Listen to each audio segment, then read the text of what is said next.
Pendant que toutes les caméras du monde fixaient les tranchées du Donbass, quelque chose d'inédit se passait à Moscou. Non pas sur le front, mais au cœur même du pouvoir russe. Quelque chose que le Kremlin n'avait pas prévu, que ses généraux n'avaient pas modélisé et que Poutine lui-même pensait impossible. Des sirènes d'alerte aérienne quotidiennes dans une capitale de 13 millions d'habitants. Et puis, un jour de juillet 2026, le maire de Moscou, Sergueï Sobyanin, l'homme qui ne parle jamais, l'administrateur en chef du régime, son troisième pilier s'est planté devant les caméras et a dit ce que personne au Kremlin n'avait osé admettre depuis le début de cette guerre. Plus de 6000 drones ont été lancés sur la seule région de Moscou en un seul mois. Relisez ce chiffre, 6000 en 30 jours. Sur une capitale, c'est plus que certains pays n'ont en stock dans leurs arsenaux entiers. Et Sobyanin a ajouté quelque chose d'encore plus révélateur. Convertir l'économie russe entièrement sur un pied de guerre, a-t-il dit, ce serait tuer la nation. Le maire de Moscou venait de confesser l'effondrement devant les caméras, en direct. Alors voici la vraie question ce soir. Pas est-ce que Moscou est en danger, ça on le sait. La vraie question c'est qu'est-ce que cette confession nous dit sur l'état réel du régime Poutine en ce moment ? Parce que quand l'homme qui tient les rênes de la capitale est obligé d'admettre l'impensable en public, c'est que le verrou vient de sauter. Et quand un verrou saute à Moscou, les conséquences ne restent pas à Moscou. Ce soir, on va décortiquer 4 dominos. La sécurité militaire d'abord et ce qui est arrivé au fils du général russe dans un restaurant de luxe. La logistique ensuite, les queues de 10 à 8 heures aux stations-service et les supermarchés dévalisés. Le mécanisme au cœur de tout ça, le contrat secret que Poutine avait scellé avec ses élites et qui vient d'être brisé. Et enfin, la fracture la plus dangereuse de toutes celles qui séparent Moscou du reste de la Russie. Parce que cette fracture, elle nous concerne directement en France, au Canada, et je vais vous expliquer précisément pourquoi. C'est pas simplement une ville sous pression de drones, ce serait trop simple et ce serait manquer l'essentiel. Ce que nous regardons en ce moment à Moscou, c'est quelque chose de bien plus rare dans l'histoire des régimes autoritaires, le démantèlement couche par couche d'un mythe fondateur. Et dans la politique russe, les mythes sont souvent plus solides que les chars. Le mythe en question était celui-ci, Moscou est intouchable, les élites sont protégées, le régime gère. Poutine avait passé 20 ans à construire cette promesse. Il l'avait vendue à ses oligarques, à ses généraux, à ses technocrates. Il leur avait dit « restez silencieux, soutenez le système et en échange, la capitale sera épargnée ». La guerre, c'est pour les autres, les régions pauvres, les minorités, les jeunes des campagnes, pas pour vous. Et puis Margarita Simonian a posté sur les réseaux sociaux. Margarita Simonian, la propagandiste en chef du Kremlin, la femme qui a construit RT de rien, la voix du régime depuis 15 ans. Elle a publié textuellement que la défense aérienne de Moscou est débordée, qu'elle ne peut pas tenir face aux essaim de drones ukrainiens. Réfléchissez à ça une seconde. Quand la porte-voix officielle du régime reconnaît l'échec de la défense de la capitale, ce n'est pas un aveu d'incompétence technique, c'est un signal. Ça veut dire que la situation est assez grave pour qu'on ne puisse même plus la nier.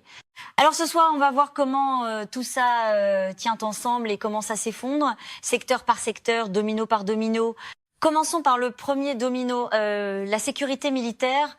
La défense aérienne de Moscou était censée être la meilleure du monde. Des dizaines de systèmes solaires, ces batteries de missiles capables d'abattre des cibles dans un rayon de plusieurs centaines de kilomètres. Des radars, des intercepteurs, une architecture de protection concentrique couche après couche autour de la capitale. Et pourtant, 2/3 de tous les drones ukrainiens lancés sur le territoire russe visent directement Moscou. 2/3. La ligne de front n'est plus à 800 kilomètres. Elle est aux portes du Kremlin. Comment est-ce possible ? La réponse, c'est ce que les spécialistes de la défense appellent la saturation par SM. Ce n'est pas un concept difficile à comprendre. Imaginez que votre défense antimissile, aussi sophistiquée soit-elle, fonctionne comme un gardien de but. 1 tir, 2 tirs, elle peut les arrêter. Mais quand vous lancez 200 drones en même temps, vagues successives depuis des directions différentes, le gardien ne peut plus suivre. Mathématiquement, certains passent. Toujours. Et il y a pire encore, même les drones interceptés en vol posent un problème. Les débris, les fragments de missiles explosés en altitude, ils tombent quelque part sur des toits, sur des routes, sur des usines. La raffinerie Kapotnia en a fait les frais. Une installation gigantesque au sud-est de Moscou qui fournit à elle seule près de la moitié du carburant de la capitale. Frappée à répétition, production réduite, capacité de raffinage dégradée, flux de carburant perturbé. Et le même jour que les déclarations de Sobyanin, le centre de recherche central de la construction de machines à Korolev, le cerveau de Roscosmos, le programme spatial et balistique russe a été ravagé par un incendie. Les autorités ont annoncé une cause officielle. Un court-circuit. Un court-circuit, le même jour que les drones, dans l'installation la plus stratégique de la couronne de Moscou. À vous de juger. Mais le détail qui a tout changé dans la perception des élites russes, le détail qui a brisé quelque chose d'irréparable, ce n'est pas la raffinerie, ce n'est pas Roscosmos. C'est un restaurant. Le Balchoug Rossi, l'un des endroits les plus luxueux de Moscou. Une table difficile à réserver, fréquentée parce que la capitale compte de plus puissants. Lors d'un anniversaire de famille, une explosion. Danil Peredri, le gendre du général Alexander Tchaïko, commandant de la force aérienne russe, a été tué sur le coup. Selon des informations non officiellement confirmées, la fille du général, elle aussi présente, aurait été grièvement blessée.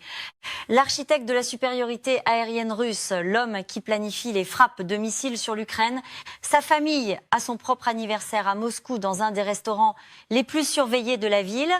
Plus aucune garantie. Dans leur propre capitale, à leur propre fête de famille. Si vous vous demandez pourquoi les généraux russes commencent à regarder derrière leur épaule, voilà votre réponse. Et c'est là que le deuxième domino entre en jeu. Parce qu'on pourrait penser que frapper une raffinerie, c'est symbolique. C'est là que se joue le premier retournement de ce soir. La raffinerie Kapotnia ne fournit pas simplement de l'essence pour les voitures des moscovites, elle alimente les camions de livraison qui approvisionnent les supermarchés, les générateurs de secours des hôpitaux, les véhicules d'urgence. Les poids lourds de transport régional. Quand elle est dégradée, c'est pas la pompe du coin qui se retrouve en difficulté, c'est toute la chaîne logistique d'une ville de 13 millions de personnes qui commence à gripper. Ce qui a suivi, c'est documenté. Dans certaines régions autour de Moscou, des files d'attente de 10 à 8 heures se sont formées devant les stations-service, 18 heures. Des gens debout depuis l'aube, en file, pour remplir leur réservoir. Les autorités ont imposé des quotas, 20 à 30 litres par véhicule. Pas plus. Un marché noir a émergé immédiatement, les prix ont explosé. Et la situation a pris une tournure révélatrice quand des unités de la garde nationale russe, des soldats armés, ont dû être déployées aux stations-service pour maintenir l'ordre et réprimer les débuts d'émeutes des soldats armés aux pompes à essence à Moscou. Les camions de livraison n'ont plus de diesel, les usines ne peuvent plus expédier, les entrepôts ne reçoivent plus leur réapprovisionnement. Et c'est là que les frappes ukrainiennes ont montré une précision stratégique remarquable. Les grands entrepôts de distribution des entreprises d'e-commerce et de logistique, notamment Wildberries, l'équivalent russe d'Amazon autour d'Electrostal et Podolsk, ont été touchés et ont brûlé. Ces entrepôts ne stockaient pas seulement des téléphones et des vêtements. Ils acheminaient aussi des composants technologiques dits à double usage des pièces qui finissent aussi bien dans les appareils civils que dans les systèmes militaires au front. En les brûlant, l'Ukraine n'a pas seulement paralysé la consommation civile moscovite, elle a aussi coupé une partie de la chaîne d'approvisionnement de son propre ennemi. Les rayons des supermarchés ont commencé à se vider. Les moscovites ont afflué acheter des conserves, des pâtes, des denrées non périssables. Le mot russe pour ça, stocker en prévision, était un mot que la génération des 40 ans avait appris dans leur enfance soviétique. En 1991, ils le remettent en pratique aujourd'hui.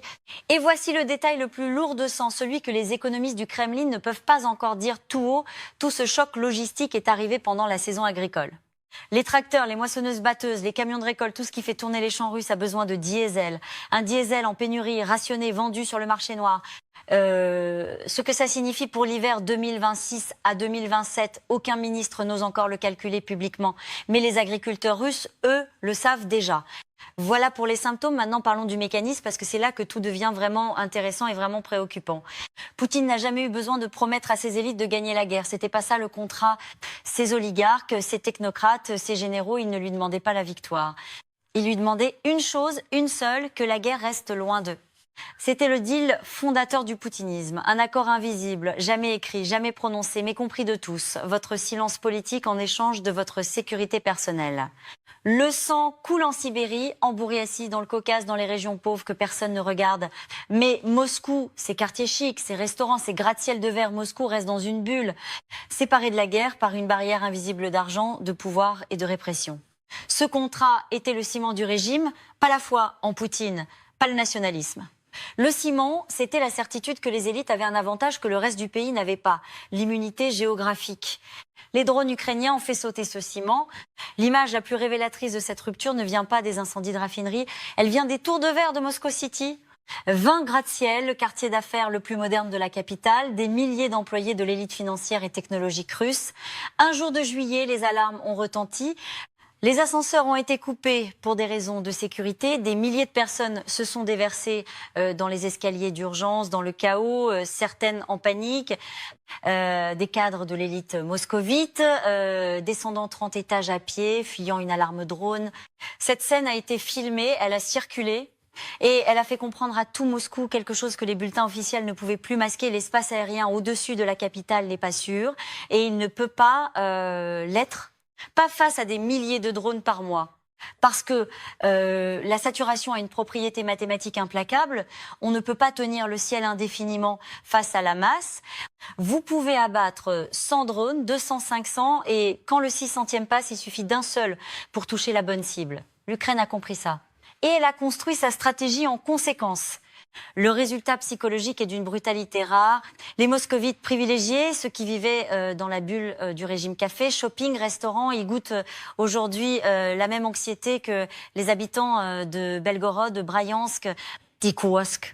Ces villes frontalières que Moscou regardait comme de lointaines victimes, ce sont maintenant leurs voisins de condition. Maintenant, avant d'aller plus loin, et je tiens à être précis sur ce point, il ne faut pas surinterpréter ce que nous venons de voir, le régime de Poutine conserve sa capacité répressive, les arrestations continuent, le FSB opère, et la loi signée par Poutine en juillet, une loi qui confisque les biens, gèle les comptes bancaires, supprime les droits civiques, interdit le passeport, le permis de conduire, le droit au mariage, l'accès aux services de l'État pour tous les Russes à l'étranger accusés de discréditer l'armée. Cette loi montre un appareil qui frappe encore. Dur. Ce n'est pas l'effondrement, c'est la fissure. La différence est énorme. Mais une fissure dans quoi exactement ? Dans quelque chose de bien plus fragile qu'on ne l'imagine, la confiance des élites que le régime peut encore tenir sa part du contrat. On peut tenir le ciel avec des missiles et perdre le pays avec des queues à la pompe. C'est ça la thèse formule de ce que nous regardons, pas la défaite militaire, la fissure du pacte social entre le Kremlin et ceux qui le font fonctionner. Et c'est là que le 4e domino entre en scène, le plus explosif de tous. Depuis le début de la guerre en 2022, la stratégie de Poutine sur le front intérieur reposait sur une division implicite et brutale. Les régions pauvres, les minorités, les jeunes sans perspective des villages de Sibérie, de l'Extrême-Orient, du Caucase, ceux-là allaient dans les tranchées, ils mouraient dans la boue. Leurs familles recevaient une enveloppe et un cercueil. Et les moscovites, eux, continuaient. Les cafés restaient ouverts, les restaurants affichés complets, les galeries marchandes tournaient à plein régime. Il y avait une guerre quelque part, oui, mais c'était la guerre des autres. Cette division n'était pas un accident, c'était de la politique. Poutine maintenait le soutien des élites de la capitale en leur offrant une normalité protégée. En échange, elle fermait les yeux. La stratégie drone ukrainienne a intentionnellement visé cette illusion. Pas seulement les raffineries, pas seulement les entrepôts, l'illusion elle-même. En frappant Moscou, l'Ukraine a dit aux élites russes, vous n'êtes pas différents des provinciaux que vous regardiez mourir, vous êtes juste à l'abri depuis plus longtemps. Ce message est en train de passer. Et il se double d'une crise économique silencieuse qui s'approfondit depuis des mois. Le taux directeur de la Banque centrale russe est à 14%.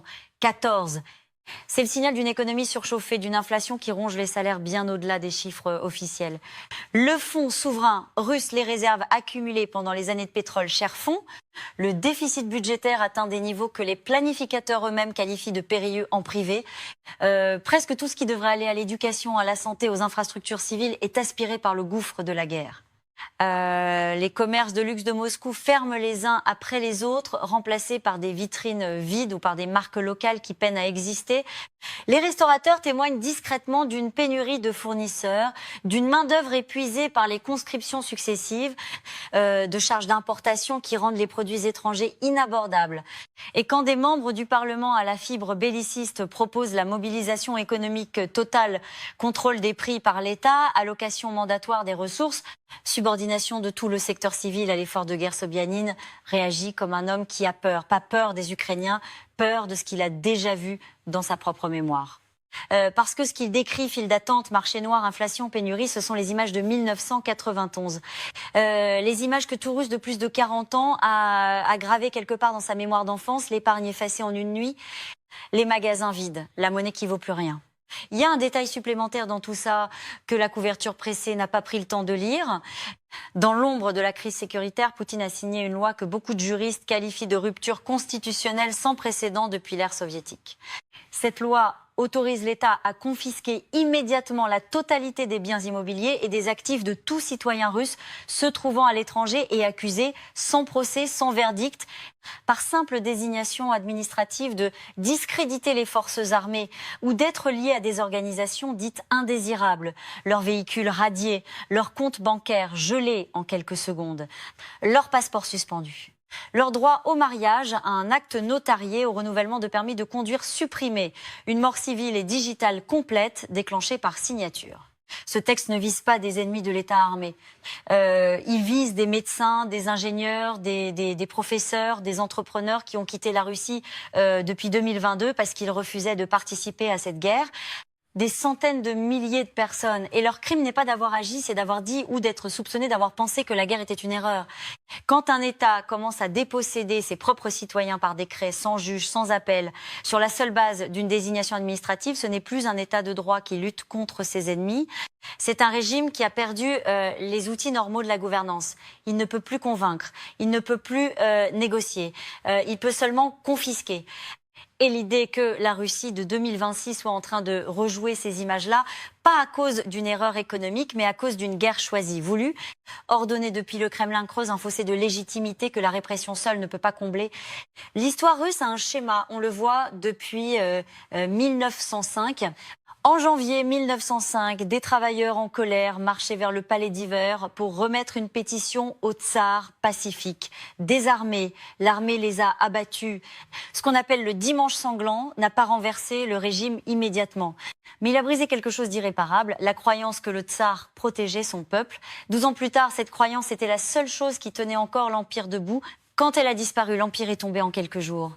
En 1917, c'était la même équation portée à saturation, du pain qui manque, des cercueils qui reviennent, une monnaie qui fond et une légitimité militaire en lambeaux après des années d'une guerre que personne ne comprenait plus.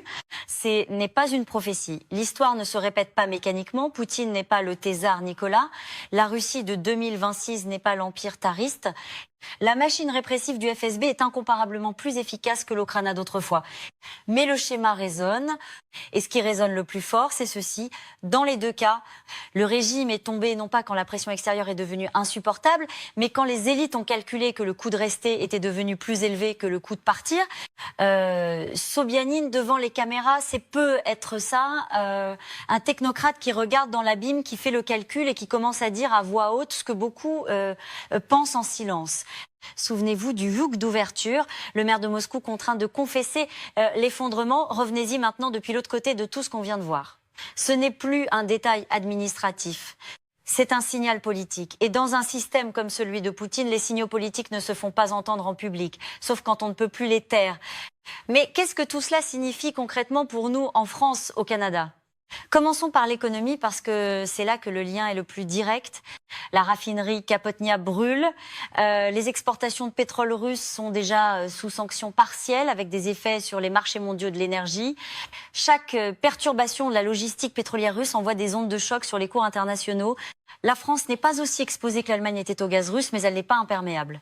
À la pompe en France, à la caisse des supermarchés québécois, les effets se font sentir. Inflation importée, coûts de transport, impact sur les entreprises industrielles. Ensuite, il y a la question stratégique et c'est là que ça devient plus grave. La France n'est pas spectatrice de ce conflit. Elle y est déjà partie prenante. Des troupes françaises sont déployées en Roumanie et en Estonie dans le cadre de la présence avancée renforcée de l'OTAN. Des obusiers César fabriqués par KNDS à Toulouse tirent en Ukraine depuis plus de 2 ans. Ces livraisons ne sont pas symboliques. Elles testent la doctrine française sur la gestion de l'escalade, renseignent la DGSE sur les performances réelles des systèmes en conditions de guerre totale et conditionnent les futurs contrats d'exportation de défense que la Russie apprend face au César en Ukraine. Elle l'appliquera à ses contre-stratégies futures. C'est un enjeu industriel et militaire français direct. Et il y a une question que Paris ne peut plus esquiver. Si Poutine, sous pression intérieure extrême, choisissait l'escalade plutôt que la négociation pour reconstituer l'illusion de puissance que Moscou vient de perdre, quelles seraient les garanties concrètes de l'OTAN ? Et plus précisément, peut-on encore compter sur une administration américaine qui a démontré son caractère transactionnel pour actionner l'article 5 sans condition? C'est la question à laquelle Macron fait face. Et les réponses ne sont pas rassurantes. Pour le Canada, l'enjeu est différent mais tout aussi concret. Le Canada est l'un des plus importants donateurs per capita d'aide à l'Ukraine, soutenu par une diaspora ukrainienne d'3 million de personnes, l'une des plus grandes au monde. Cet engagement n'est pas seulement moral. Il reflète une lecture stratégique. Ce qui se joue en Ukraine teste la crédibilité de l'ordre international fondé sur les règles que le Canada a contribué à construire depuis 1945. Mais il y a un angle encore moins souvent mentionné. La loi des possessions signée par Poutine, celle qui confisque les biens, gèle les comptes, supprime les droits civiques des Russes à l'étranger jugés dissidents, touche des dizaines de milliers de personnes qui vivent aujourd'hui en Europe occidentale et au Canada. Elle les coupe de leur famille, de leurs héritages, de toute possibilité de retour. Elle crée une génération entière de Russes définitivement exilés par acte législatif. Sans procès, sans recours, ces personnes sont nos voisines, leurs enfants sont dans nos écoles. Et leur situation légalement apatride dans leur pays d'origine par décret présidentiel est un défi de droit international que nos gouvernements vont devoir adresser. La France connaît ce type de scénario en 1956 lors de la crise de Suez. La France et le Royaume-Uni ont été contraints par Washington de retirer leurs troupes face à Nasser. La leçon que De Gaulle en a tirée était simple et brutale. Une grande puissance sans autonomie stratégique n'est pas souveraine. Il a retiré la France du commandement intégré de l'OTAN en 1966 pour cette raison précise. Aujourd'hui, l'autonomie stratégique européenne, le projet que Macron appelle de ses voeux, se joue aussi dans les décisions que prend Moscou la nuit, sous pression, acculée. Ce que les drones ukrainiens ont accompli à Moscou en juillet 2026 n'est pas une victoire tactique. Ce serait le comprendre trop court. C'est quelque chose de plus rare et de plus durable, la dissolution d'un mythe. Le mythe que Moscou est intouchable, le mythe que le régime protège ceux qui le servent, le mythe que la guerre peut durer indéfiniment sans toucher les bons. Le régime de Poutine repose sur 3 piliers, la peur, la certitude que s'opposer coûte la liberté ou la vie, la rente pétrolière, les revenus qui financent la machine d'État et achètent le silence. Et la promesse que Moscou sera épargné l'immunité géographique des élites comme ciment du système. Le premier pilier vacille à mesure que les files d'attente s'allongent et que l'indignation monte. Le deuxième s'érode sous les sanctions et les frappes sur l'infrastructure énergétique. Et le troisième, la promesse de sécurité, vient d'être brisée publiquement par le maire lui-même. Ce n'est pas l'effondrement. Il serait dangereux de le prédire et intellectuellement malhonnête. Les régimes autoritaires ont une résilience que les démocraties sous-estiment souvent. La machine répressive russe continue de fonctionner. Les arrestations continuent. Le front tient. Mais voici la question que personne à Moscou ne peut éviter désormais et que tout le monde en Europe et en Amérique du Nord devrait se poser en ce moment. Un régime sous cette pression sécuritaire, logistique, économique et maintenant de légitimité a 2 options. Il peut chercher une porte de sortie, une négociation, un gel, une désescalade qui lui permette de souffler. Ou il peut frapper plus fort, plus loin, plus aveuglément pour reconstituer par la force l'illusion de puissance que la réalité vient de lui arracher. Quelle option Poutine va-t-il choisir? Et si c'est la deuxième, qu'est-ce que ça signifie pour une alliance occidentale qui n'a pas encore répondu clairement à cette question? C'est peut être la question la plus importante de cette décennie et les drones qui sillonnent le ciel de Moscou cette nuit ne vont pas attendre que nous trouvions la réponse.